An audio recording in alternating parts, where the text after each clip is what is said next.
When you wake up from a nightmare only to enter reality and realize that it is the same, what do you do? For Eugene, it's waking up in a sweaty bed, drenched in anxiety and desperation. What was normally a loving home full of the laughter of a child and the happy barks of dogs was currently a quiet cage of loneliness. As he crawled out of bed and moved towards the door, a flash of his nightly terror shook his entire being. His hand gripped the doorknob, and he shuddered as he entered the dining room beyond. He had seen the earth swallowed whole by a giant space serpent. Resembling a cobra, this massive creature had slithered through the stars and found a blue planet to call a meal. Its size was so great that every single human who looked at the sky could see it. A pair of red eyes surrounded by a body of yellow scales gazed at the human race before its mouth opened wide, and in one attempt, the entire world was devoured in an agonizing 60 seconds. Eugene had watched this from space, without a body or any sense of actually being there, but he bared witness to it nonetheless. His fear had followed him to the waking world, and he trembled while starting up his Keurig to make coffee. He hoped that he could awaken further and escape the horrifying memory. After all, he had plenty of anguish in his personal life to think about. With a sigh, Eugene watched the coffee pour into his mug and rubbed his tired eyes before glancing at a nearby photograph. His daughter, Grace, had not been home in nearly 8 weeks, and he had not heard from her either. That is because she left with her mother, who would do everything within her power to keep the two separated. Eugene blinked away a tear and wondered how his daughter was doing. By the time he had cried himself to sleep the night before, he was practically dehydrated. Hopefully today would be the day he could turn things around. Eugene had found a therapist in town that would see him despite his lack of health insurance and income. Those around him were insisting that he seek help, both for his personal problems and the nightmares that he was having. So he pulled himself together as best as he could and walked out the door, heading to the truck that would take him to his first appointment. Near 28th and Farallon Road, Eugene found the correct suite and made his way to an office full of inspirational quotes and a smiling, well-balanced human being greeting him. Her hair was long, red, and curly, reaching just past her elbows. She wore a skirt to her knees and a red blouse, with a pair of eyes that could pierce one's soul. She motioned for Eugene to sit on a couch that he found unusually comfortable, and once she sat down opposite of him, she reached for a clipboard. With a smile, she said, "Hello, Eugene. My name is Autumn Walker. I know we spoke on the phone when setting up this appointment, but my first goal with a new patient is to get to know them. So please, tell me about yourself."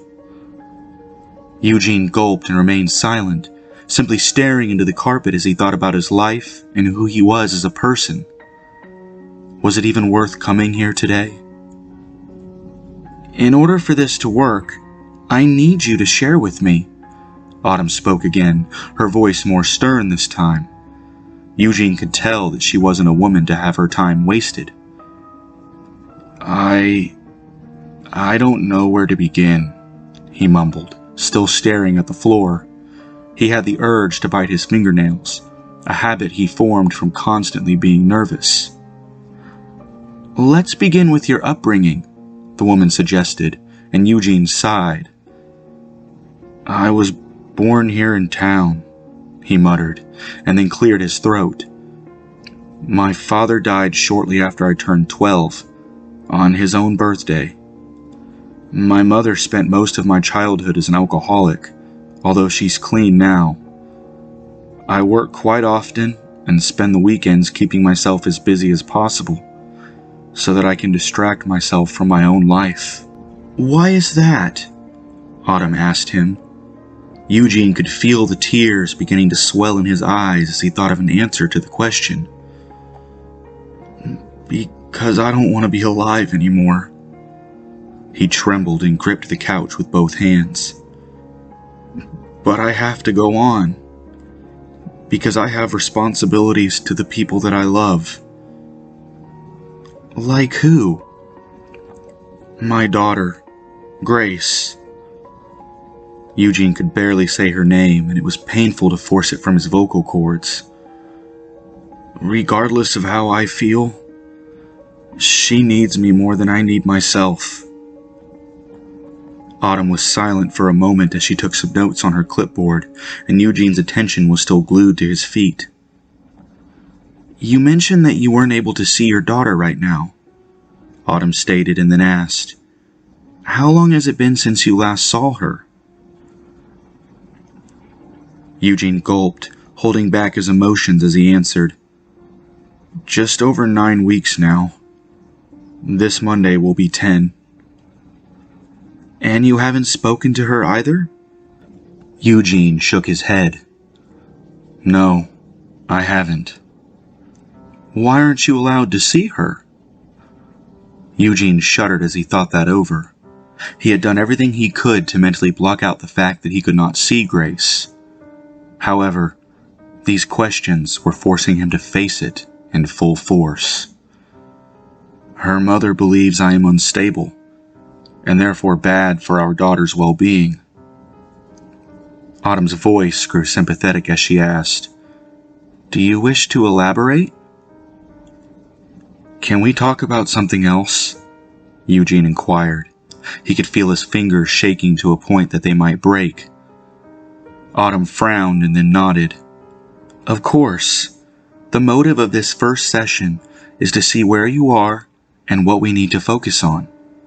We can talk about anything that you please. Thank you, Eugene muttered, and Autumn wrote something down on her clipboard again. How have you been sleeping? She asked next. You also mentioned that you have been having vivid nightmares. Yes, Eugene said, his voice shaking. I dream about Earths that are different than ours, and I witness them being destroyed. Autumn frowned. Exclusively destruction? Eugene nodded. Yes. They are always torn asunder, and the human race dies off horrendously. I see, Autumn noted and then asked, Did you have one last night? I did, Eugene answered, and then he sighed.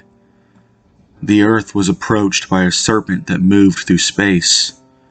Larger than any planet or star, it slithered into Earth's orbit and simply observed us for a moment before opening its large mouth. It didn't take it long to swallow the entire world in one sitting. Autumn grimaced as she imagined such a thing, and then took down more notes before she asked, Can you describe the serpent to me? Eugene thought this was an odd question, but he wasn't the professional, so he decided to appease her. It was covered in massive, yellow scales that shined as bright as the sun, Eugene began, his voice struggling to keep a single tone.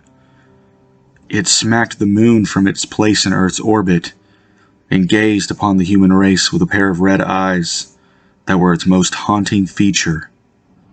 But even more, it was the look that it gave the Earth, and humanity itself, that haunts me the most. Autumn tilted her head. What kind of look? Like it was hungry?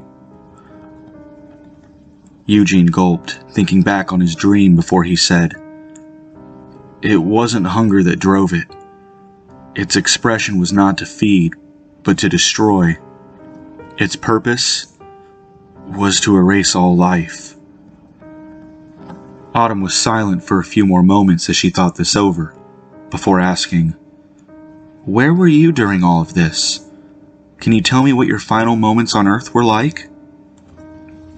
Eugene frowned and looked away for a moment as he said, I wasn't on Earth. What do you mean? I observed from space. I had no body, so it was as if I was there in spirit, like a ghost, I watched from afar as the serpent devoured every single human being along with the planet. Eugene shifted in his seat again as he looked at Autumn to see what she was thinking. The therapist was writing away on her pad, rather quicker than she had before. He was certain that she was going to diagnose him as insane, and this would only hurt his chances at ever seeing his daughter again. When she finally looked back up at him, she smiled. "Do you believe that the serpent knew that you were there?" This was an odd question, but Eugene shook his head, answering, "No. It never made any acknowledgement of me. At times I was certain that it would rear its ugly head towards me, but it never did. It simply slithered away into the universe, most likely searching for more worlds to destroy." "Is this how you view all of your dreams?" Autumn posed an interesting question. "Are you always seeing from an outside perspective, separate from the world?" "Yes," Eugene muttered as he considered something else. "I've seen bad Earths, too," Eugene whispered, his eyes moving from left to right as anxiety began to take hold of him. Autumn's eyes narrowed and she asked, "Can you tell me about one?" Eugene sighed.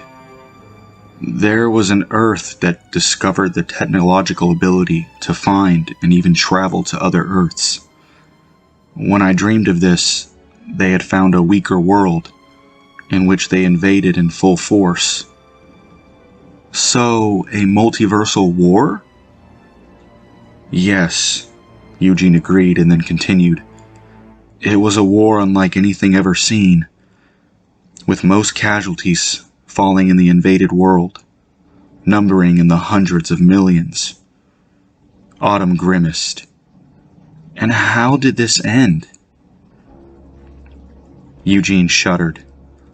"The invading humans stole nearly all resources from this world and enslaved the survivors to do their bidding in return for being allowed to live. The scariest part is that this Earth wants to find other worlds and are using psychics called dreamers to do so." Autumn said nothing as she took notes, her pen becoming a blur on her clipboard. When she finally looked back up to address her patient, she took a deep breath. This must have all been overwhelming to her. "Dreams can be perceived in many, many ways, Eugene," she began to say. "Various cultures throughout history have believed that they are windows to other dimensions and to certain truths within the mind and the soul." Eugene was shaking at this point, his hands sweating beyond all comprehension as he listened to her words. But something had hit his core. "Am I crazy?" he asked her in a tearful tone, his voice barely audible. "Truthfully," Autumn said, "I do not believe that you are. In fact, I find that you are under an overwhelming amount of stress in your personal life, that it's understandable you cannot sleep without witnessing horrors." Eugene, of course, did not believe her. His dreams were so vivid and awful that he almost thought they were real. That could not be normal by any means. He had to be insane. Autumn glanced at the clock above Eugene's head and then set her clipboard aside. She took another deep breath and then smiled at her patient. "That's enough for today, young man," she murmured, running a hand through her hair. "I believe we are off to a good start here. We will begin by breaking through some of your walls the next time we meet. I am suggesting weekly sessions for the time being. But if you need anything at all, please give me a call and we can figure something else out. I enjoyed meeting you today, Eugene." Eugene sighed and then followed with a nod as he stood up. He had to admit, telling his story to another human being without feeling solely judged had been a relief. Yet reliving the horrors, both real and fantasy, had been like reopening a wound. "Okay," was all he said to her as he made his way to the door. She followed close behind, and as he left, she closed the door behind him. Eugene exited the building and pulled his keys from his pocket. He unlocked his car and then got in. But before he could start up the car, he pressed his face into the steering wheel and began sobbing. He thought of his daughter and what she must think of him. She had no idea why he couldn't see her, and probably thought that he was staying away of his own choice. He just wanted the agony to stop. The isolation of it all was becoming too much to bear. Once he got moving, Eugene turned on the Bluetooth and began playing one of his favorite songs, People Are Strange, by The Doors. He was still crying, but at least the music soothed him. He pulled out of the parking lot and began making his way home. But there was someone watching him. A man sitting in a car across the parking lot, parked alongside the curb, had been patiently waiting for the young man to leave. He quickly wrote down the license plate and simply remained where he was, watching Eugene's car pull away. It was Evan Michaels, the same man charged with keeping tabs on Autumn Walker for her connections to the Multiverse. Until tonight, all monitoring had been dull and pointless. But the bug placed in her office had allowed the horrible man to listen to everything Eugene had said. Evan knew the serpent that he was speaking of, and with a terrible smile he licked his lips and turned off his radio. Against all orders, he was going to change his directive to the young man instead. And he would not report Eugene's existence to the doctor either. Not now, not ever. Because Eugene wasn't meant to be studied on. He was meant to be stopped before any Earth could be saved.